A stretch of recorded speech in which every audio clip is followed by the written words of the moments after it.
Hey YouTube, Space Badger here, and it started! It has started! One Piece manga chapter review 931. SOBA MASK! One Piece is back, people! One Piece is back, and One Piece is debuting on this channel. And it is a good chapter. So let's jump straight in. Front cover page. It's Oda doing his sort of requested serials, and it's a very cute photo of Zeus causing a rainstorm, courtesy of Nami, probably bribing him in some fashion to dance for a series of frogs, doing the kind of Fred Astaire tap dancing routine. All in top down hats. It's very cute. I can't actually tell what's the background city. It looks like Dressrosa, but could be somewhere else. Could just be a generic city. Alrighty, let's jump straight in. So from last chapter, we had Sanji confronting Page 1. So we start off back there with Sanji holding his raid suit, his number 3 raid suit, which we get to see this chapter, and obviously staring down the Spinosaur. There's Page 1, who's looking pretty intimidating. We got all the crowd people fleeing, like being like, "What on earth? Why did the SOBA guy turn up? He's gonna get his ass killed." But then again, I suppose if he hadn't, the town would be destroyed. So I guess we're thankful. But let's get the hell away from here because everyone's gonna die.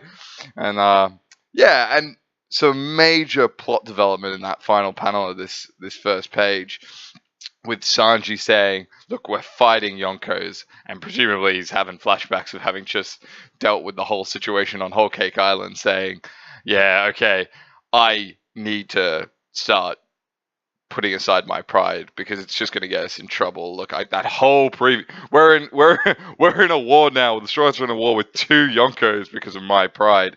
I need to put it aside, and I need to do what's best for my family, my friends. So he takes the number 3 race suit and goes, "Papa!" unlocks it, and then goes through his power transformation. Mighty morphing Power Rangers.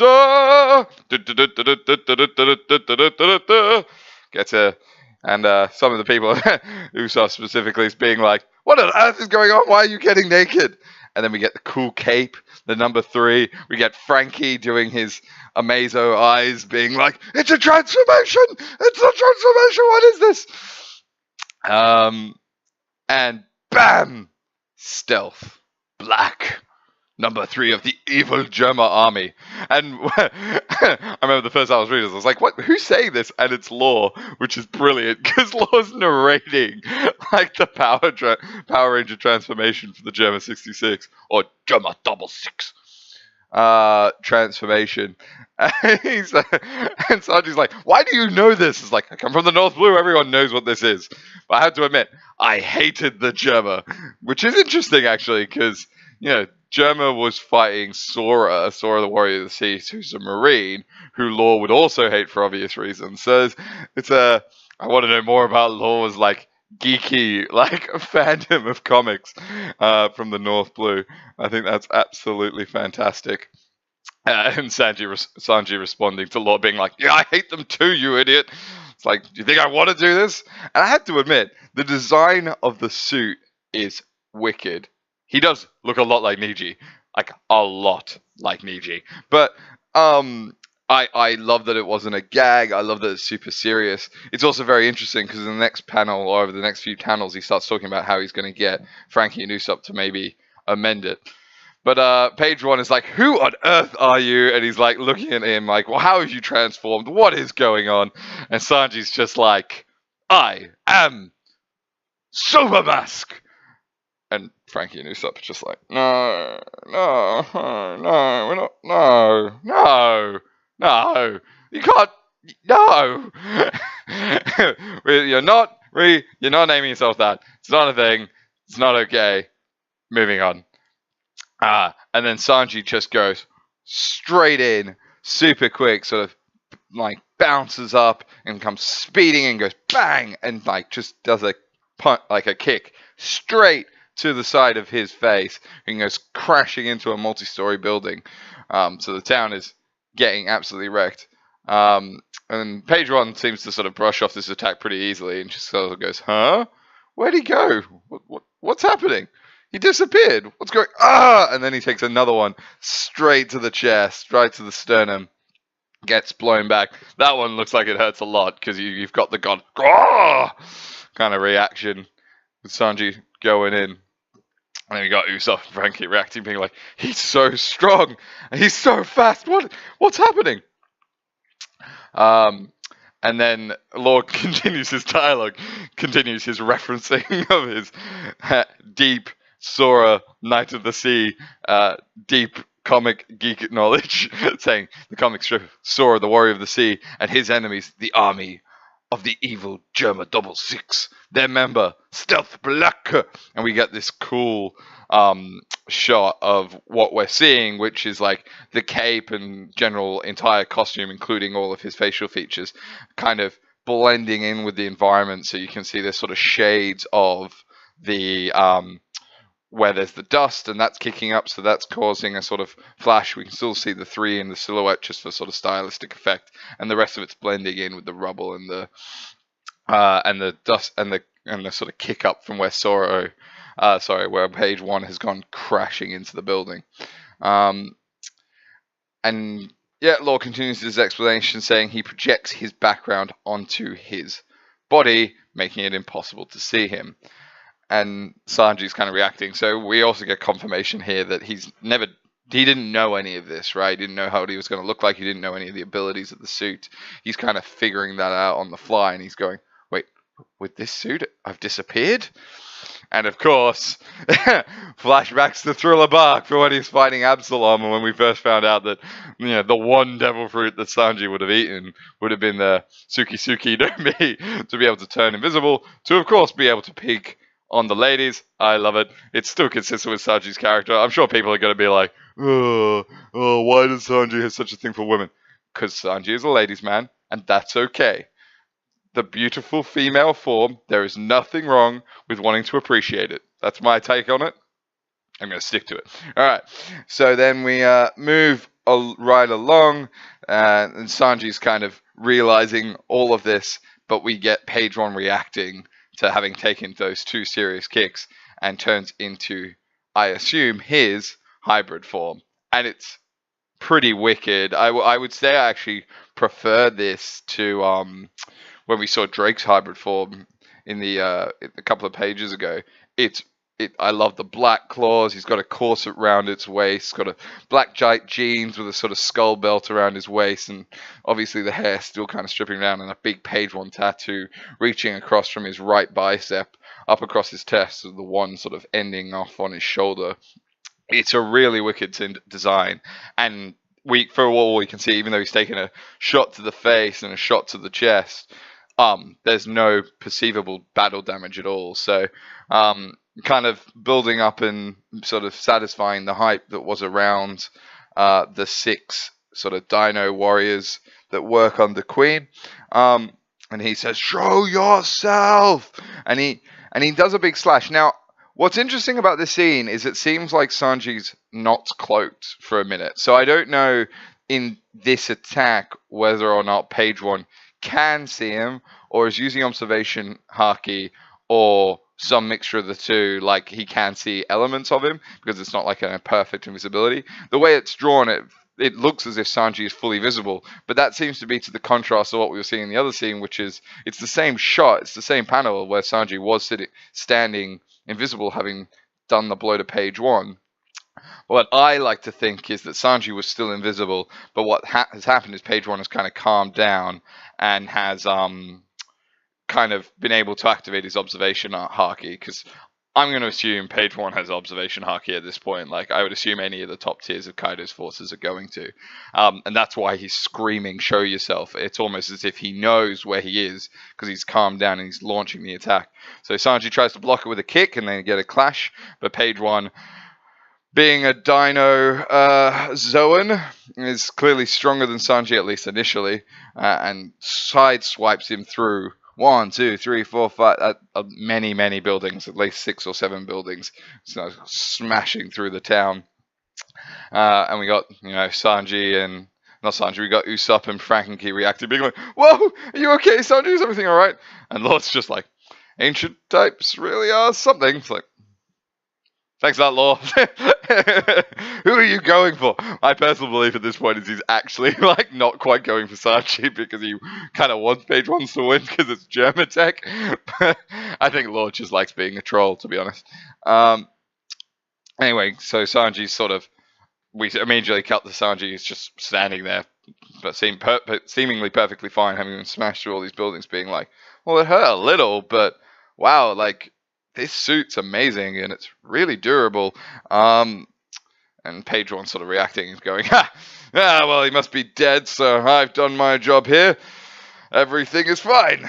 And then Sanji sort of reviewing the sort of specs of the suit and sort of figuring out what he does, and then he decides, fuck it, I'm going to try jumping in this thing, and he jumps, and we get this wicked shot of him just looking down across the entire town and sort of fixating on where Page One is, and just comes down and goes, "What bam!" and there's a huge Kya! And I assume what is maybe not a Diablo Jambe, but a very intense drop kick straight down. At which point we cut back to Law and Usopp and Frankie, who have finally followed the directive from the previous chapter and been like, "Screw this, we are getting out of here." So they're just legging it. And Law says, "All right, let's go hide out in Abisu town, because this entire undercover plan has gone to hell."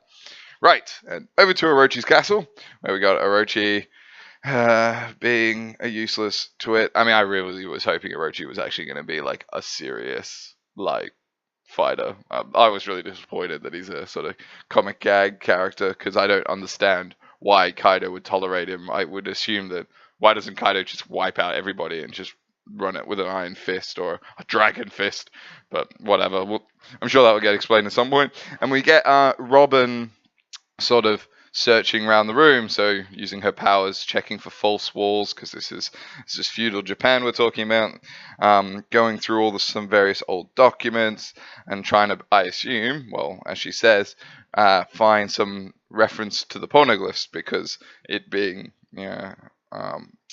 Wano being the birthplace of the ancient language and the ancient texts, and was where the first poneglyphs were transcribed or chiseled.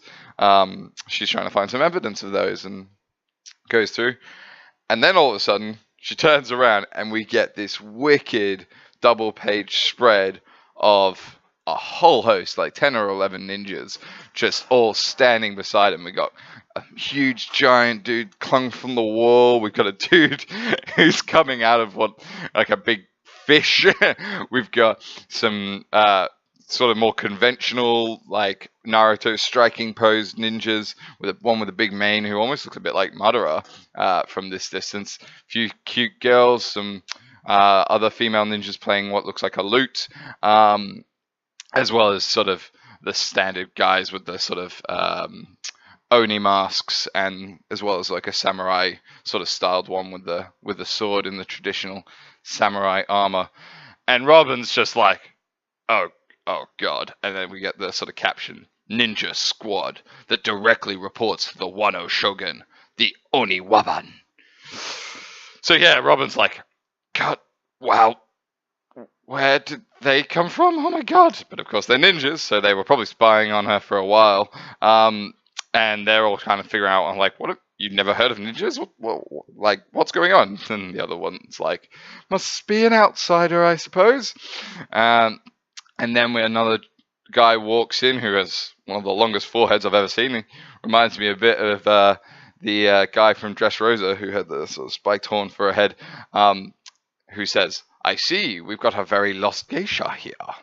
I will accept your excuses now, just this once. Oniwaban Captain Fuku Rokujo." And Robin's just like, shit. Basically, that's the sort of look on her face under these circumstances. And then we cut over again. So I don't know what's going to happen with Robin. I assume she's going to either talk her way out. I mean, Robin could be pretty clever. I imagine she could dupe them or maybe try and convince them that although she's been looking around, maybe she was requested to do so or got lost or whatever. Or I've also seen some people saying she might have made a clone of herself, because we've seen her do that before to explore. That would be a pretty clever way. But the issue with all of these is they've seen her face and she's in her geisha costume. So, if she just disappears up on them, and she is still with Orochi, then they're just going to go back to Orochi's room, presumably to keep an eye and make sure everything's going right there, and see her. So, I don't know. She either has to flee at this point or somehow convince them that she's not a threat, because at least her cover is just a generic geisha, has probably at this point been blown. It has been a chapter of a lot of blown covers between Sanji, all of the Sanji, Usopp, Frankie, and Law, who were all sort of undercover in that town. They've all fled. Robin being busted at Orochi's castle. So unsurprisingly, the plan is going to hell rather early on. For those as well who noticed the background and just noticed the background changing, I just thought I'd put that on because Roger's Base was one of the first YouTube One Piece reviewers I ever watched, and he was a big inspiration for me finally starting this channel. So that's why that was up in the background, but now we've just got standard Chromecast. Beautiful pictures in the background. Anyway, kind of fitting actually. It's an old school castle, which is kind of appropriate. And now we've moved on to an owl. Right. So for the final section of the chapter, we cut over again, and it comes over to Chopper, who's with Tama and Momo and all of the youngin crew. Okiku as well, at Kurikuri Beach. And this is obviously where Luffy landed at the beginning of the Wano arc, so unsurprisingly in a similar fashion, with Big Mom having also got blown off her ship from a couple of chapters ago now. Friend King turned into a pterodon and knocked the Big Mom ship into the water, so Big Mom has beached like a massive whale at Kurikuri. And we've got Momo being like, is that a giant? Oh, no, well, only slightly smaller than one, but she is huge. And Chopper's just like, oh no, there's no way. Oh my god, it's Big Mom. Oh my god, it's Big Mom. And then we've got, being like, oh god, we have to get out of here. And everyone's like, what, Chopper, what's going on? What's the matter? Don't speak! Don't say anything! Don't wake up! Oh my god, the last time this happened, there was a whole fleeing process over like 17 islands. People were destroyed, thunderstorms were created, candy slugs were involved, it was the nightmare. We lost Pedro! Oh my god, Pedro! Like, just Chopper is having this complete freak out. Being like, right, that we don't know what to do. There's no running away. We can't do anything. We just have to. Oh god, what am I going to do? What am I going to do? And then, obviously, because Chopper is freaking out and Tama and Momo are sort of talking probably quite loudly in response to try and calm him down, we also get Momo turning into a dragon for a moment, kind of being like, suddenly, Big Mom starts to rouse, coughing. Mama. And then Chopper's like, don't, screw it, too late, just run for it, run! And Big Mom wakes up and she's got a very dazed look on her face, and she's like, where am I? Wait, who am I? And Chopper's like, huh? And chapter 931 ends. And we're not on break, woohoo! So we get some resolution to this. I actually quite like this. I mean, it was hinted back several hundreds of chapters ago that Big Mom at some point was going to be an ally. I mean, if you've ever heard Greg talk about some of his explanations of that on either the One Piece podcast or some of the other sort of breakdowns going into the Whole Cake Island arc, it was always suggested that there was the opportunity or the potential for Big Mom to turn into an ally, and I think that's finally what Oda is potentially going to resolve. And I knew that the minute the Big Mom got introduced this early, it wasn't realistic that Big Mom was going to just lie at the bottom of an ocean for like 20 chapters while the events of the plots moved on. That had to come full circle at some point. Now, yes, I'm not a huge fan of the plot device that is, oh, she's lost her memory, but I remember when I first found out about Sabo and we got that whole flashback of being like, why on earth wasn't Sabo at the War of the Best? And Oda used the same, he had lost his memory plot device. It was well done. It was organically delivered. And to be honest, there's precedent for this with Big Mom. This woman loses her mind all the time. It happened in Whole Cake Island. It happened when she was 6 years old and ate her entire family. It's also happened every time else she's had a rage fit, like when Jinbei saved her with the Croquembouche Tower. Like, it's not like that this is out of left field. This has been set up time and time and time and time again. So, you know, I think that's the general gag now with Big Mom, is that she's just a very unstable character to begin with, and it's going to play a factor here as well. So I am hype because we've now got 2 Yonko, we've got 7 Supernova, and we've already had a Blackbeard panel shot.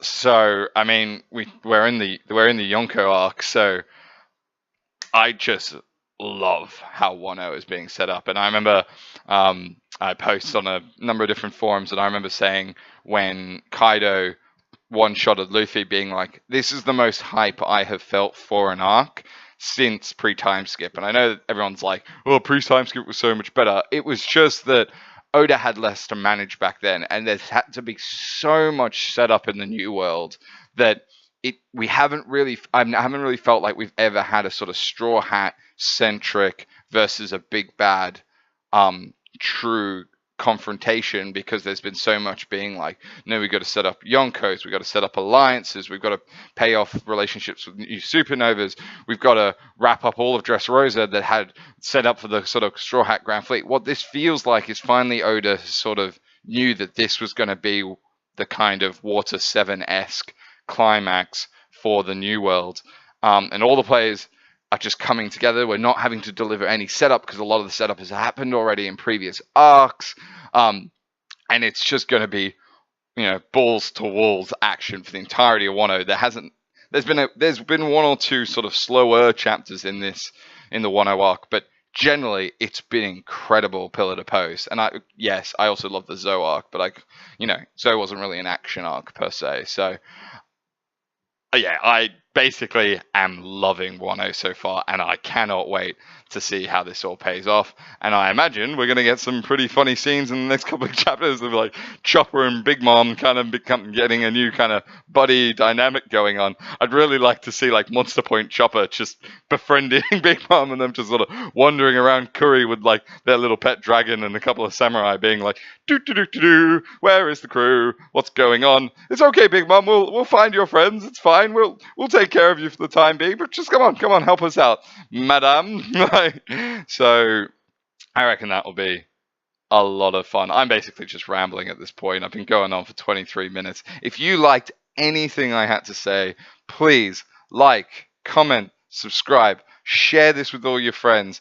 I love One Piece, like so much. So if you're as excited as I am about Wano, if you're as excited as I am about to talk about Wano arc and everything that's kind of happening, I'm going to start producing a lot more videos on One Piece content from now on, now that we've kind of kicked it off with a bang. And I thought, and I couldn't have asked for a better chapter, being a Sanji fan and getting the raid suit, being having really enjoyed Big Mom as a character, having her reintroduced sort of officially, having landed on the island. That was amazing.